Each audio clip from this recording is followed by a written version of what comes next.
Hey, everybody, and welcome to a new episode of Thrive. It's great to have you here. And in today's episode, I want to talk to you about the importance of challenges, obstacles.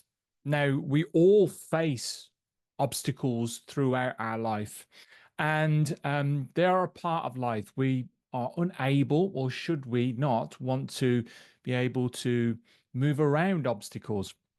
I'm sure you guys listening to this have come across your fair share of obstacles. And it's really important that, and it's something that I've come to be more and more aware of over the past 3, 4, 5 years of understanding the importance of these obstacles in life. Now, when we're talking about obstacles, we're talking things like career development obstacles, obstacles that you may have faced with family, the loss of friends and family, the difficulties that you found in education, the difficulties with business growth when you're trying to start a business or grow your business, the difficulties you face with getting on the property ladder, the difficulties of with family and developing your own family, children. Throughout our lives, we have particular obstacles. And if we look at obstacles and these challenges in a particular way, just solely in a negative way, they can really start to stop us from pursuing our life's purpose, our meaning, excelling in our true selves and what we can bring to the world for ourselves and optimizing the quality life, the progressive life, and also then sharing that with the people that we love, our friends and our family. And as I said, one of the biggest things and changes I've started to understand, and it's something that I wish I was able to see and realize at an earlier age, is that these obstacles that we are faced with in our life that kind of really put us down, we see as just a negative thing within our life that stops us, are actually opportunities for us to grow, learn, and develop through, and actually become a better person. Now, inside of that time when that actually thing is actually happening, this is very difficult to happen, particularly around loss. And by no means am I asking or thinking that we should be able to see in the moment when we lose someone, our family member or a friend, that we should just see it as an opportunity to grow. I'm not. In the moments of struggle, in the moments when we face these obstacles and adversity, we need to show emotion. We need to lean into those, what we're feeling at the time. And then when the time is right, start to take out of those um, situations ways that we can learn and grow from. And I'm going to put into context what that may look like very shortly. But coming from my own experiences, I really found education very challenging. So things like maths, English, sciences was just like a different language to me. I found it very, very challenging. Nothing really clicked for me. And it was always like a battering ram, a brick wall when I was just trying to learn and find ways through in terms of arts and exercise and sports. That was a different thing. But particularly in the classroom, I found that as as I said, a brick wall. I just could not find ways through that and was always just really at the first hurdle, kind of really struggling to make sense of all that. And then that really kind of stayed with me through other choices that I started to make as I started to get older, leave school, go to college and get jobs and starting to work. Those experiences, those challenges, and those obstacles that I faced at an early age really then dictated the kind of decisions I made. And then when I faced new challenges, I was really put off and kind of in my own head thought, well, that's just it. This is just me. This isn't for me. So I'll find another path. And just then skirting around things and never really making progress. Um, And thankfully, up to the last 3 or 4 years, I've been able to start to pick apart these obstacles and these challenges that I've faced and start to realize that there was a deeper meaning in them. There was a resilience that was building in me, an opportunity to share my struggles with others, an ability to keep going in the face of adversity and find ways through.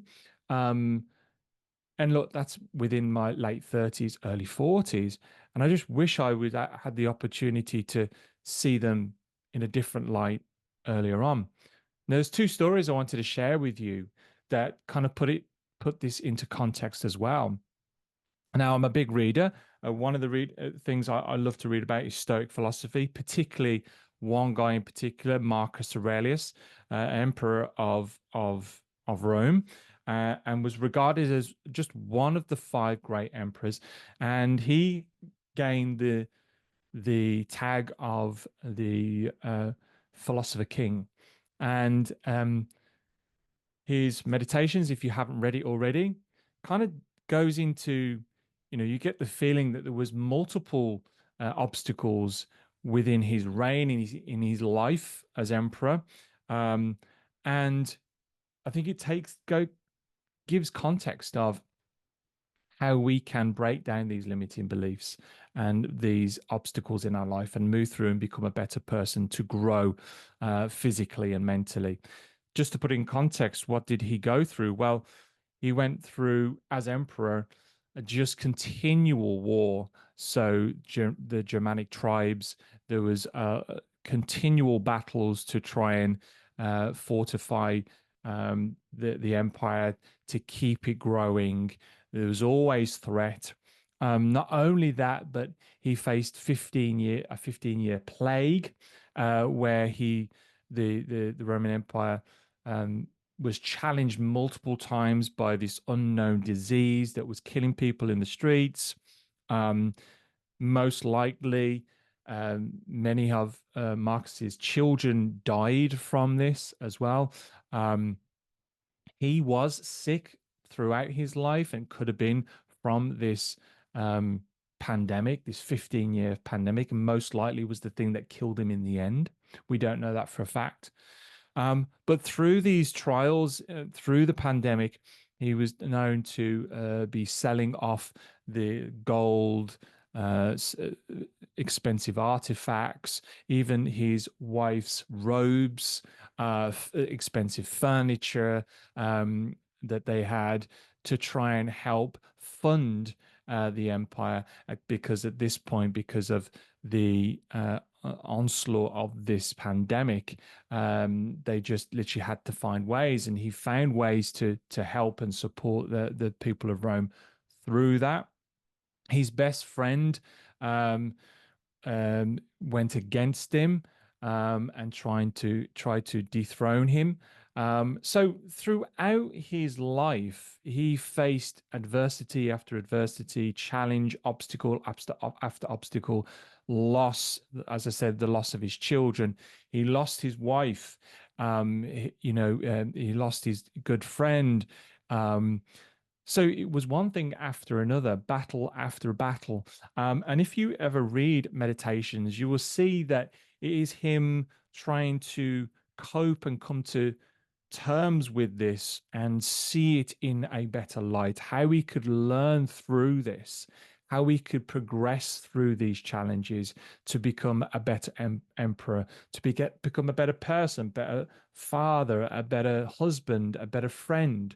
It's a big testament to how you can see challenges and break them down and become better and work through them. It's not to say that he ever got over the death of his children. I think it was 8 children that he lost in total. It's not a case of getting over that, but how he was able to see in a different light. Another person I've been writing about and working on for the book is Winston Churchill.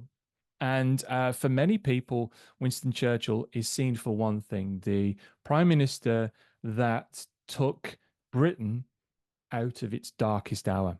And if you've not seen the film, Darkest Hour is a fantastic film, all around Winston Churchill, how he galvanized the country, in the country's most darkest of hours and defeated the Germans, um, pulling upon many virtues that he'd built throughout his life.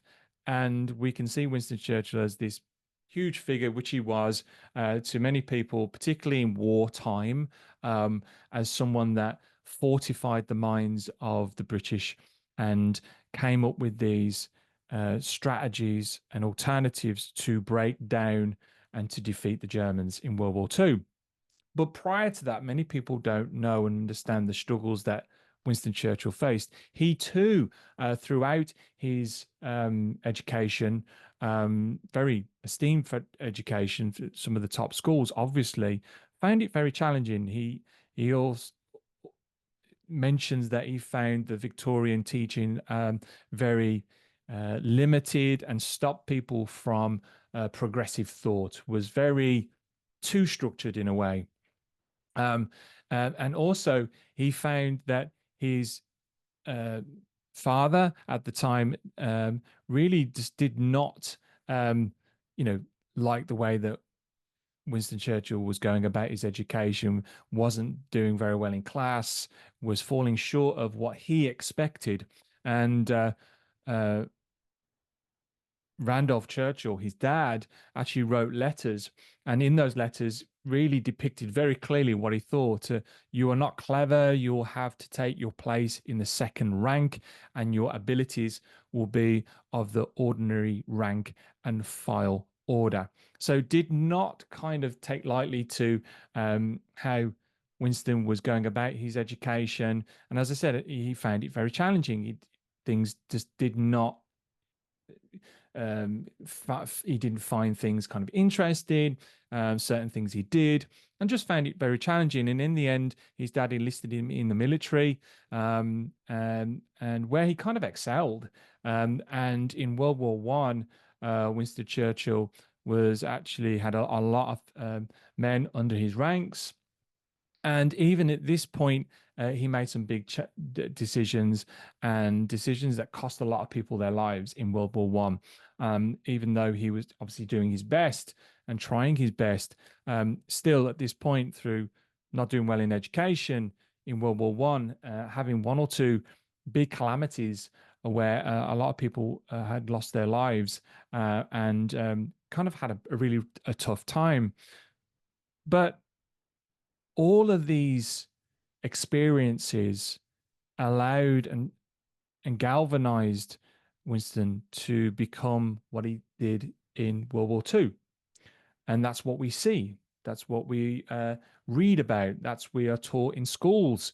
But he would have never have become that shining light in Britain's darkest hour if it wasn't for his trials and tribulations through education, through World War One, where he fell short. Um, and I think if we can start to see these challenges and obstacles as opportunities to learn from, to extract deep learnings from, then we can actually work through them. We can build through them. We can become a better person. We can take things from them and implement them into our lives so that we can fulfill things in our life, whether that is to become a better father, to become healthier, to achieve more in our career, to start that business or develop that business in life, to become a better family person. So I now am starting to look back at these obstacles and actually start to see the things that it was trying to tell me. My limited education was my opportunity to then pass that on to other people who are finding it challenging in education and find their true meaning in life, their purpose, and actually empower them. And I've taken a lot from failed businesses, ventures in the past, having a gym, closing that down and starting again, and all the things I had learned from that experience of owning a gym. I am now able to pass that on to other business owners and to help other driven individuals to become better, to work through these limited beliefs and these challenges that they've faced and become healthier, more empowering, and leave a legacy for their family. in a healthier, more sustainable way. So if you haven't already, Marcus Aurelius Meditations is absolutely fantastic. It's a book that you kind of like open and you never stop reading. You go back and there's some fantastic small passages that Marcus would have been journaling on in the evening or morning time. And you can really, it's so relevant to today still. I highly recommend Meditations to you. Another book around obstacles is The Obstacle is the Way by Ryan Holiday. Again, a book that I have probably gone through twice already and will go through again. Continue to make notes. The Obstacle is the Way. Ryan is a fantastic storyteller and goes into some fantastic stories of people that have faced adversity, faced obstacles, and taken and extracted so much from those obstacles and become the person that they are today. So I hope this episode kind of like helps you if you are currently going through obstacles and challenges and adversity, that there is something in there. There is something in there that you can take from, learn from it, and become a better person, become a more developed person, more deeper, and have understanding to have a positive effect on your life, your family's life, and the community's life. So, yes, the story and the message, should I say, for this podcast is all around the importance of the obstacles that we face in life. There is something in there, even in loss. The people that we lose leave us with something. And if we're able to give ourselves the time to mourn that person, to show the emotions that we need to show, they will have left us something with something that is quite priceless for us to take on into the rest of our life and share with the people in our lives. So the obstacle is the way, guys. Hope that's been helpful. If it has, I'd love to know your thoughts on this. Please share a comment, please like, and as always, please follow the channel. Plenty more to come. And until the next one, see you soon.